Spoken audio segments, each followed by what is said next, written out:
ਅੱਛਾ ਜੀ, ਇੱਕ ਵਕਤ ਐਸਾ ਸੀ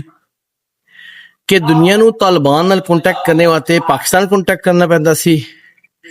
ਤੇ ਫਿਰ ਪਾਕਿਸਤਾਨੀ ਜਿਹੜੀ ਗਵਰਨਮੈਂਟ ਹੈ ਜਾਂ ਜਿਹੜੇ ਸਾਡੇ ਕਰਤਾ ਦਰਤਾ ਨੇ ਉਹ ਫਿਰ ਤਾਲਿਬਾਨ ਨਾਲ ਕੰਟੈਕਟ ਕਰਦੇ ਸੀ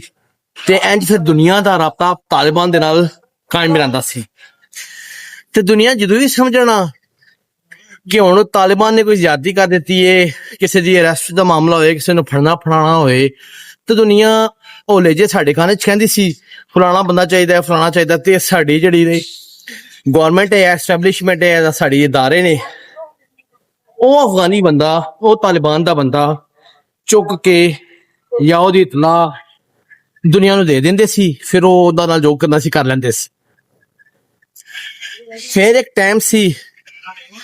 ਸਾਡੀ ਪੂਰੀ ਕੌਮ ਨੂੰ ਇਹ ਪੜਾਇਆ ਗਿਆ ਕਿ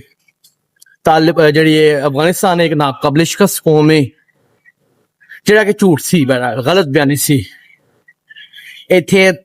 ਰੂਸੀ ਆਏ, ਉਹਨਾਂ ਨੇ ਮੂੰਹ ਦੀ ਖਾਦੀ, ਅੰਗਰੇਜ਼ ਆਏ, ਉਹਨਾਂ ਦੇ ਮੂੰਹ ਦੀ ਖਾਦੀ, ਤੇ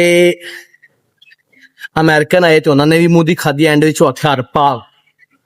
ਛੱਡ ਕੇ ਨੱਸ ਨੁੱਸ ਗਏ। ਇਹ ਸਾਡੀ ਕੌਮ ਨੂੰ ਵੀ ਦਰਸ ਦਿੱਤਾ ਗਿਆ, ਬੱਚੇ ਨੂੰ, ਤੇ ਇਹ ਤਾਲਿਬਾਨ ਨੂੰ ਵੀ ਦਿੱਤਾ ਗਿਆ, ਕਿਉਂਕਿ ਤਾਲਿਬਾਨ ਵੀ ਜ਼ਾਹਿਰ ਸਾਡੇ ਮਦਰਸਿਆਂ ਜੋ ਸਾਡੇ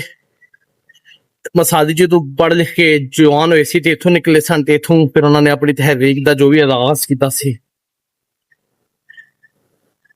ਹੁਣ ਜਦੋਂ ਤਾਲਿਬਾਨ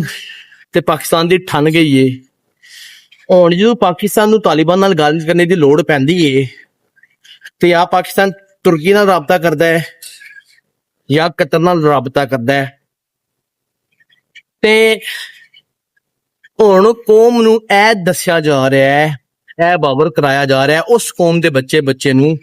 ਜਿਹਨੂੰ ਪਹਿਲੇ ਇਹ ਜਵਾਨ ਕੀਤਾ ਗਿਆ, ਸਮਝਾ ਕੇ, ਸਿਖਾ ਕੇ, ਬੁਝਾ ਕੇ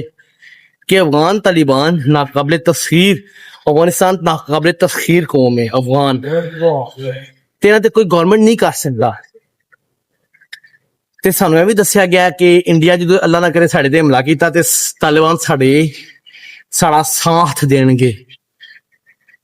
ਤੇ ਮੈਨੂੰ ਸਮਝ ਨਹੀਂ ਆਉਂਦੀ ਉਹ ਜਿਹੜੇ ਪਹਿਲੇ ਗੱਲਾਂ ਸਾਨੂੰ ਸਿਖਾਈਆਂ ਗਈਆਂ ਨੇ, ਕਹਾਣੀਆਂ ਸੁਣਾਈ ਗਈਆਂ ਕਿ ਰੱਖਿਆ, ਉਹ ਝੂਠ ਸੀ ਜਾਂ ਹੁਣ ਜਿਹੜਾ ਕੌਮ ਨਾਲ ਬੋਲਿਆ ਜਾ ਰਿਹਾ ਹੈ ਕਿਆ ਉਹ ਝੂਠ ਹੈ? ਮੁਸ਼ਕਿਲ ਹੋ ਗਿਆ ਹੈ ਸੱਚ ਨੂੰ ਝੂਠ ਤੇ ਝੂਠ ਨੂੰ ਸੱਚ ਚੋਂ ਅਲੱਗ ਕਰਨਾ। ਹੁਣ ਕੌਮ ਨੂੰ ਦੱਸਿਆ ਜਾ ਰਿਹਾ ਕਿ ਤਾਲਿਬਾਨ ਦੀ ਇੱਟ ਨਾਲ ਇੱਟ ਜਾ ਦਿੱਤੀ ਜਾਏਗੀ ਜੇ ਉਹਨਾਂ ਨੇ ਸਾਡੇ ਮੁਤਾਲਬਾਤ ਨਾ ਮੰਨੇ, ਸਾਡੀ ਗੱਲ ਨਾ ਮੰਨੀ, ਸਾਡੇ ਨਾਲ ਟੇਬਲ ਟੱਕ ਨਾ ਕੀਤੀ। ਕੌਮ ਕੀ ਕਰੇ?